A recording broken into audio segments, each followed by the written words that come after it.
The history of Istanbul explains the historical development of the modern city of Istanbul. The settlement was founded by Thracian tribes between the 13th and 11th centuries BC, whose earliest known name is Lygos. It was colonized by the Greeks in the 7th century BC. It fell to the Roman Republic in AD 196, and was known as Byzantium until 330, when it was renamed Constantinople, and made the new capital of the Roman Empire. During late antiquity, the city rose to be the largest of the Western Hemisphere, with a population peaking at close to 500,000 people. Constantinople was the capital of the Eastern Roman Empire, known as the Byzantine Empire, that ended with the Muslim conquest in 1453. Constantinople then became the capital of the Ottoman Empire. Population had declined during the medieval period, but as the Ottoman Empire approached its historical peak, the city grew to a population of close to 700,000 in the 16th century, at the time second in size only to Beijing, and outgrown by London only in the course of the 18th century. When the Republic of Turkey was founded in 1923, the capital was moved from Constantinople to Ankara. Since 1930, the native name, Istanbul, has been the sole official name of the city in Turkish and has since replaced the traditional name, Constantinople, in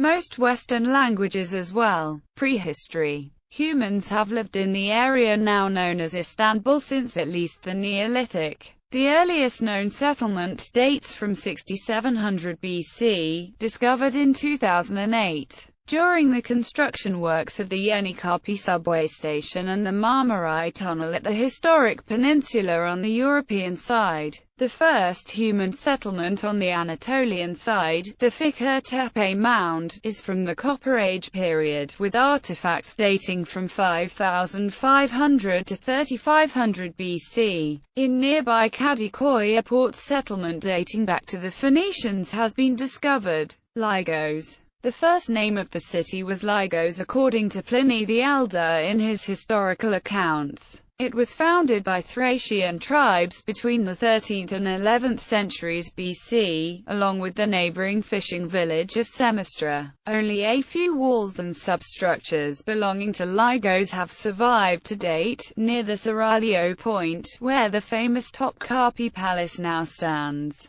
Lygos and Semistra were the only settlements on the European side of Istanbul. On the Asian side there was a Phoenician colony. On the site of Lygos, the later Byzantium was located, thus Lygos is accepted as the city which gave rise to Istanbul. Byzantium, Byzantine, Latinized as Byzantium, was the next name of the city. The name is believed to be of Thracian or Illyrian origin and thus to predate the Greek settlement. It may be derived from a Thracian or Illyrian personal name, Byzas. Ancient Greek legend refers to a legendary king Byzas as the leader of the Megarian colonists and eponymous founder of the city. Cape Moda in Chalcedon was the first location which the Greek settlers from Megara chose to colonize in 685 BC. Prior to colonizing Byzantine on the European side of the Bosphorus under the command of King Byzas in 667 BC, Byzantine was established on the site of an ancient port settlement named Lygos during the period of Byzantine. The Acropolis used to stand where the Topkapi Palace stands today. After siding with Pescennius Niger against the victorious Septimius Severus, the city was besieged by Romans, suffered extensive damage in AD 196. Byzantium was rebuilt by the Roman Emperor Septimius Severus and quickly regained its previous prosperity, being temporarily renamed as Augusta Antonina by the emperor, in honor of his son. Late Roman period and the Eastern Roman Empire. The location of Byzantium attracted Constantine the Great in 324 after a prophetic dream was said to have identified the location of the city, but the true reason behind this prophecy was probably Constantine's final victory over Licinius at the Battle of Chrysopolis on the Bosphorus. on the 18th of September 324, which ended the civil war between the Roman co-emperors, and brought an end to the final vestiges of the Tetrarchy system, during which Nicomedia was the most senior Roman capital city. Byzantium was officially proclaimed the new capital of the Roman Empire in 330, following the death of Theodosius I in 395 and the permanent partition of the Roman Empire between his two sons. Constantinople became the capital of the Eastern Roman Empire. The combination of imperialism and location would play an important role as the crossing point between two continents, and later a magnet for Africa and others as well, in terms of commerce, culture, diplomacy, and strategy. It was the center of the Greek world and for most of the Byzantine period, the largest city in Europe. Constantine's conversion to Christianity a few years earlier, in 312, had set the Roman Empire onto Christianization, and in 381, during the reign of Theodosius I, the official state religion of the Roman Empire became Christianity, which turned Constantinople into a thriving religious center. After the end of his reign in 337, Constantine declared his three sons as joint heirs of the Roman Empire in a system of co-emperorship.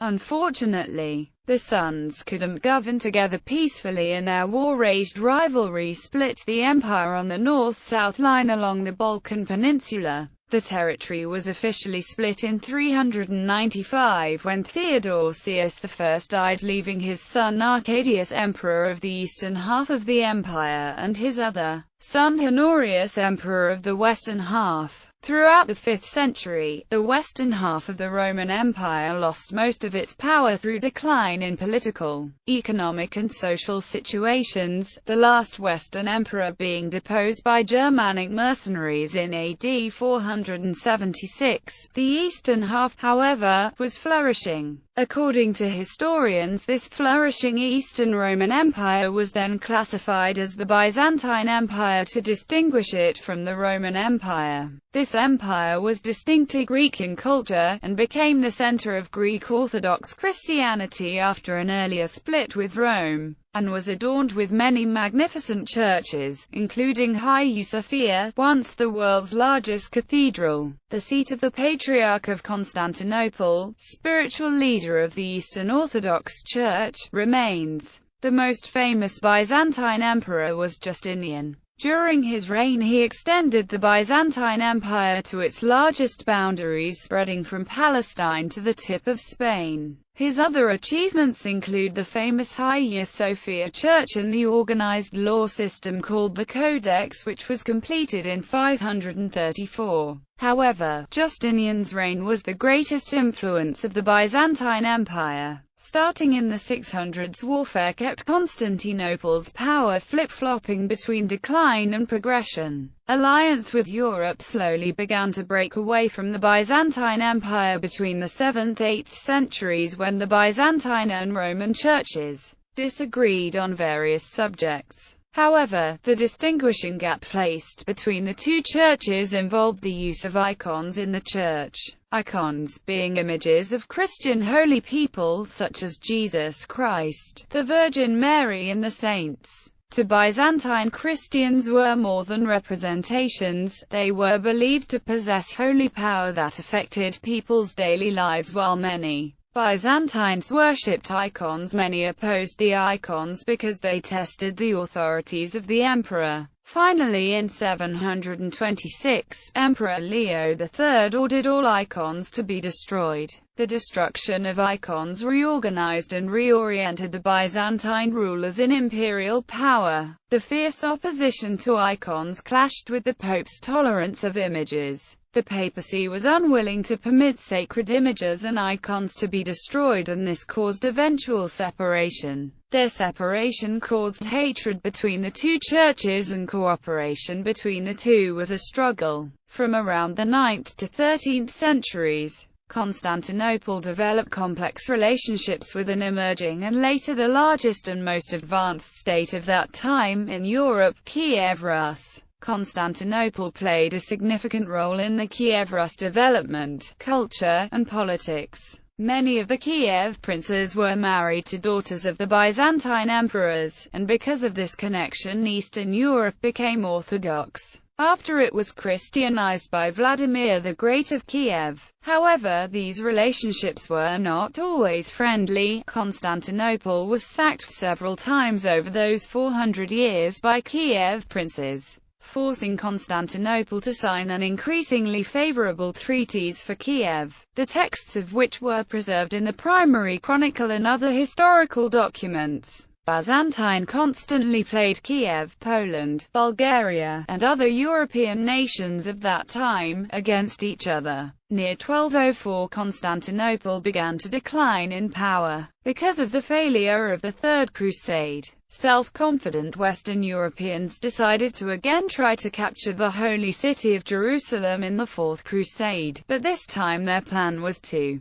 capture the Byzantine Empire as well. In 1204, Western armies captured Constantinople and ransacked the city for treasures. The Pope decried the sacking of Constantinople but ordered the Crusaders to consolidate their gains in the city for a year. The Crusaders chose Baldwin of Flanders to be the new Byzantine emperor. He, along with other princes and the Venetians, divided the empire amongst themselves. They never made it to Jerusalem. This new Latin Empire at Constantinople lasted until 1261, when the Byzantines under the command of Michael VIII Palaeologus recaptured the city and some outlying territory. After this, Constantinople never regained its former glory. Rather than a thriving metropolis, Constantinople transformed into a collection of villages, and became a semi-ghost town with, as Ibn Battuta noted, sown fields within the city walls.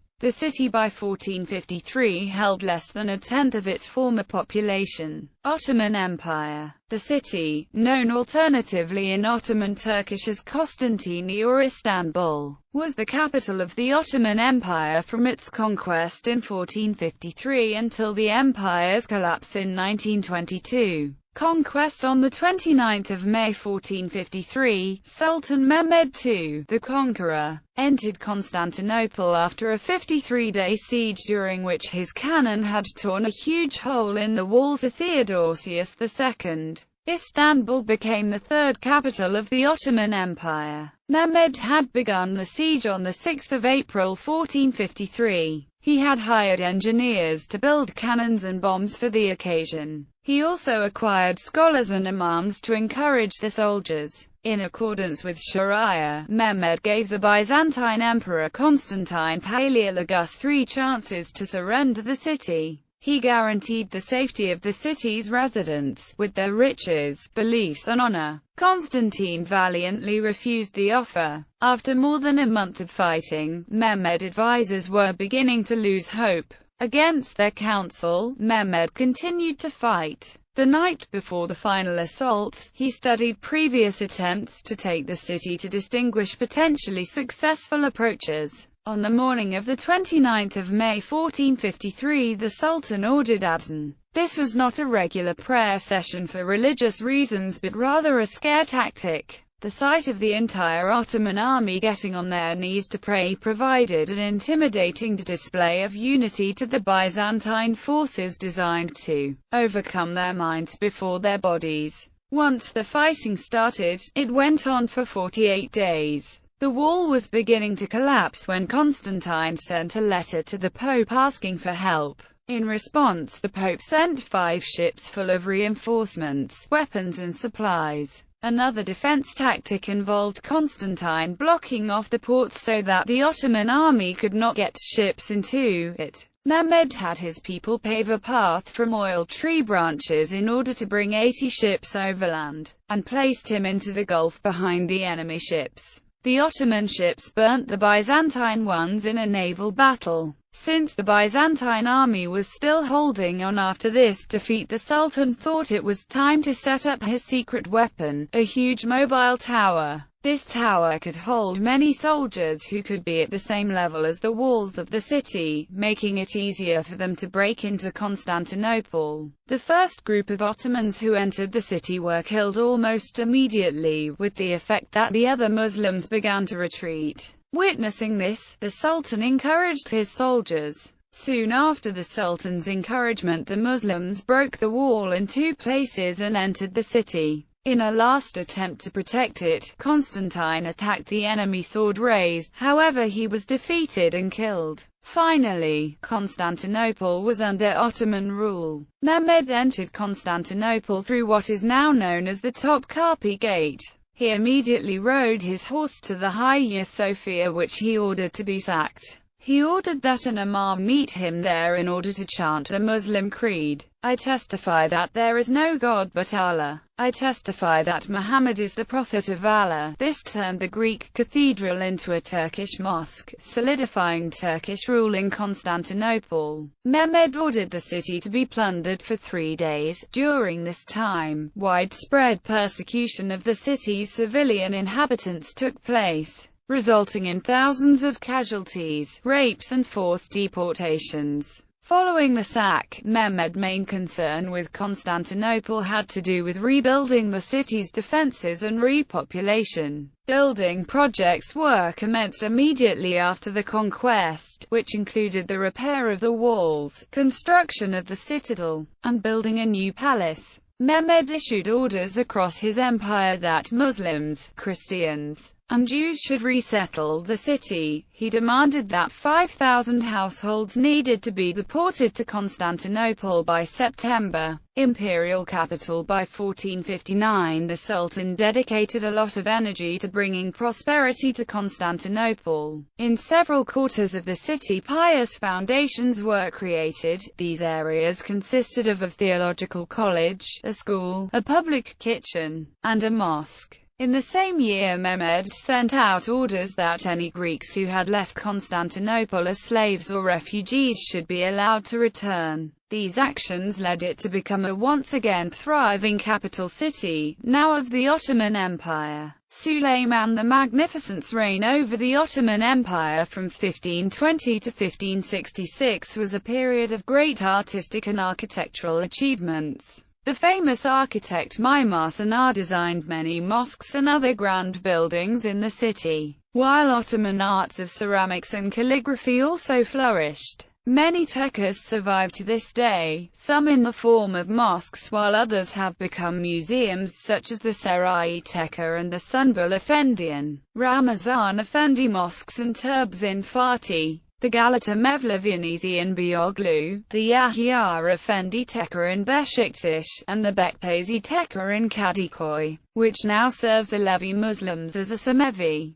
In the final years of the Byzantine Empire, the population of Constantinople had fallen steadily, throwing the great imperial city into the shadow of its past glory. For Mehmed II, conquest was only the first stage. The second was giving the old city an entirely new cosmopolitan social structure. Most of what remained of the Byzantine population, a mere 30,000 persons, was deported. According to the Ashok Pashazad, a Turkish chronicle, Mehmed then sent officers to all his lands to announce that whoever wished should come and take possession in Constantinople, as freehold, of houses and orchards and gardens. Despite this measure, the city was not repopulated. So then the Sultan commanded that from every land families, rich and poor alike, should be brought in by force. And now the city began to be populous. Mehmed took much personal interest in the creation of his new capital. On his orders, the Great Mosque and the College of Fatih were built on the old burial grounds of the Byzantine emperors at the Church of the Holy Apostles.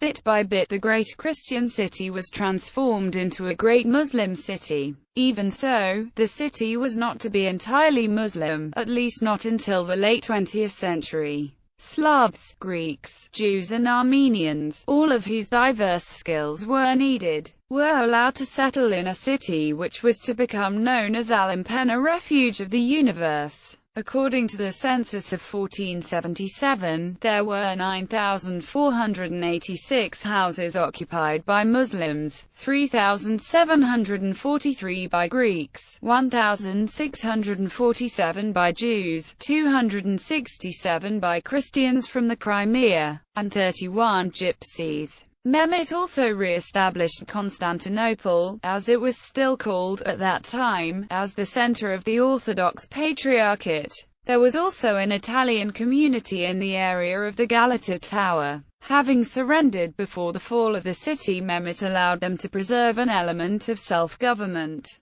For generations after, they supplied interpreters and diplomats for the Ottoman court. After the conquest of Egypt in 1517, and the Sultan's acceptance of the position of Caliph, Constantinople acquired an additional importance in Muslim eyes. Mosques built by Suleiman the Magnificent and his successors gave the city the unique appearance it still preserves today. Foundations is vakifs in Turkish. The Grand Bazaar and Topkapi Palace were erected in the years following the Turkish conquest. Religious foundations were endowed to fund the building of mosques such as the Fatih and their associated schools and public baths. The city had to be repopulated by a mixture of force and encouragement. Suleimani's reign was a time of great artistic and architectural achievements. The architect Sanar designed many mosques and other great buildings in the city, while Ottoman arts of ceramics and calligraphy also flourished.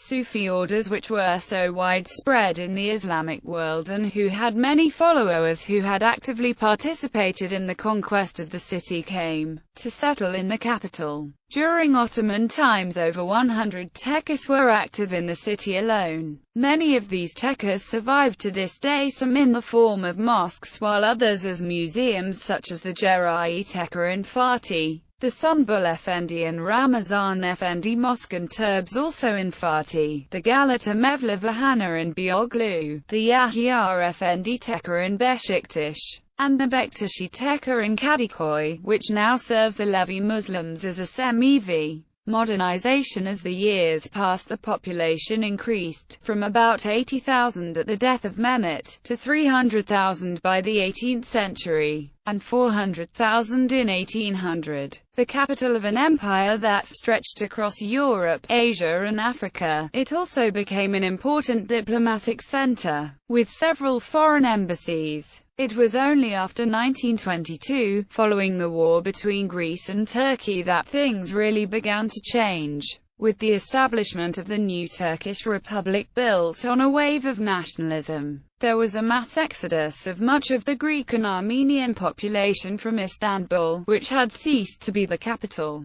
After riots in 1955, the remaining fraction also departed. The city was modernized from the 1870s onwards with the building of bridges, the creation of a proper water system, the use of electric lights, and the introduction of trams and telephones. Istanbul, around 1896. A street in 1890s. Tufane in 1890s.